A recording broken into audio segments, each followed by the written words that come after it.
Number 7, we talked about, and we actually went through on our little thing on one of our segments here. We did. This is about jewelry. This is the jewelry we're talking about, and what you were talking about as far as the advice to men. And it says 3 rings for the price of 1. What is this thing? All right, here's what it is. It's an 18-karat gold band atop the silver band bearing 2 black garnet chunks atop another silver band with a big old cubic zirconia. Okay? So it's really, if you look at the picture there, it's really kind of gaudy. Yes.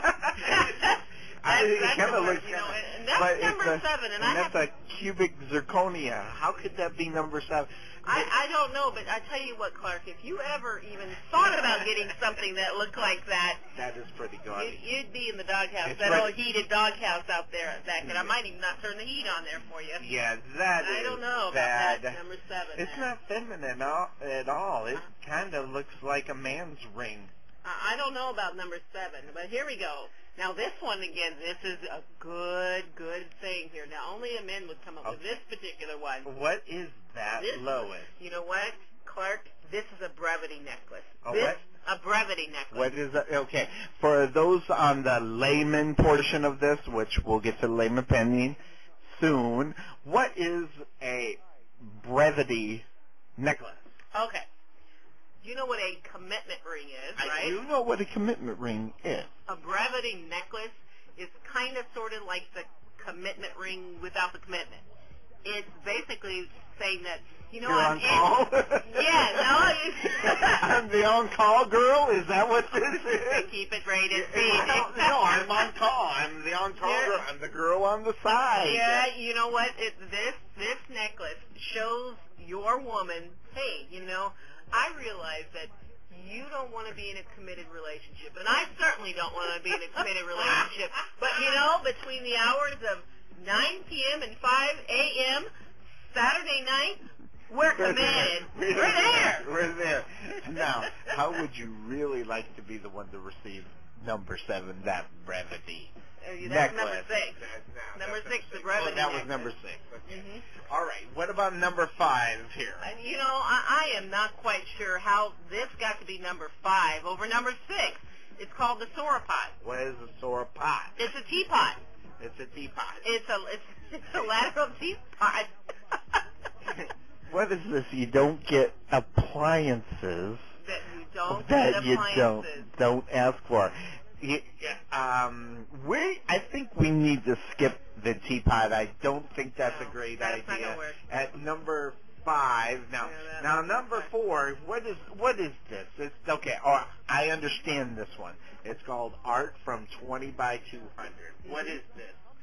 Explain to them what it is, Lois, because all it is just their gallery prints. Yeah, their gallery prints.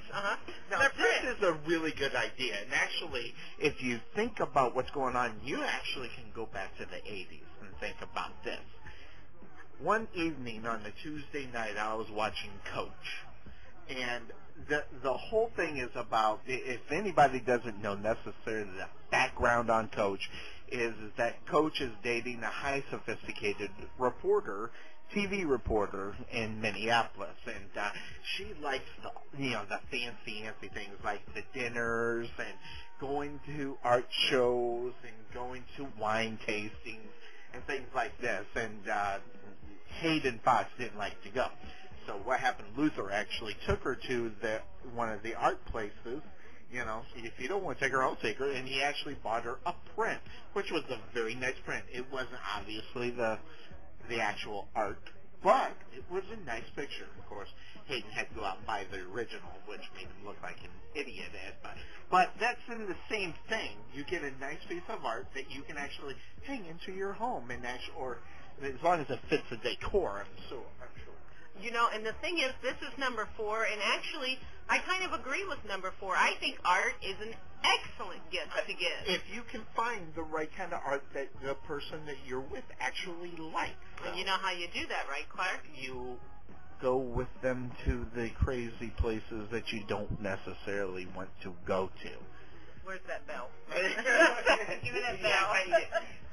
Lois, did I get that one right? You gotta go with them, guys. You gotta go with them. Now, I'm taking a look at number 3, and this one here doesn't. I understand what this is, but I don't understand how this could even make the top 500 of gifts to get women. This is actually raw bee honey, I guess. It's the actual. It's not produced or anything or taken into any kind of factory or anything. It looks like this is just what comes right on out of the beehive. Okay, now this is one of those guests where women are going to say, 95% of the women that I know would say, gee, hey. And then the first question they'd say is, after, if they couldn't figure out what it was, what is it? Or they might even be more polite and say, well, what do I use this on? Yeah. What is this? Yeah. Oh, it's honey. It's honey. It's honey. I mean, maybe it's a gourmet honey there, but I'm sure it would taste great. It's raw bee honey. Yeah, that's now. I don't know. Opening that up underneath the tree. That's going to be a tough one. That's a tough one. Yeah, I could just see you opening it up, going, "It's just what I wanted." Yeah, just what I wanted. Now. We're on number 2, folks, and we are going to refer you to the website. For us to talk about number 2 would take us from a PG show and take us right on that border of ours. So we are going to skip number 2 and refer you to the website of AskMen.com. We're just going to zip right on past that. We're not even going to give you a clue. You're going to have to take a look at that one yourself. And the number 1 gift, I don't understand. And I think now that I see this and how you had that add-on to the piece of paper, I think I just figured out that this just doesn't sound right. This just doesn't sound right. Okay, this is number 1. This is an edible chocolate box. Okay, so what this is an edible chocolate box. An edible chocolate box. It comes with an assortment of exquisitely decorated handmade chocolates and a twist. The case is made of the finest white and dark chocolate, leaving your girlfriend with no choice but to finally eat the box. Now here's the thing. I'm not quite sure which man out there actually thinks that us women are going to allow our men to see us devour the entire box of chocolate. It's bad enough that they eat all the chocolate inside the box, but to turn around and to just eat the actual box. Hey, honey, I'm going to do that. Kind of reminds me of the have your cake and eat it too kind of thing, you know. But here's your box and you can eat it too. You know, it's kind of, maybe that's because here's what I think. This doesn't sound like it. I guess the thing that gets me is that usually, and I'm just going to go with, I'll shoot out with at least 85% of the women that I know.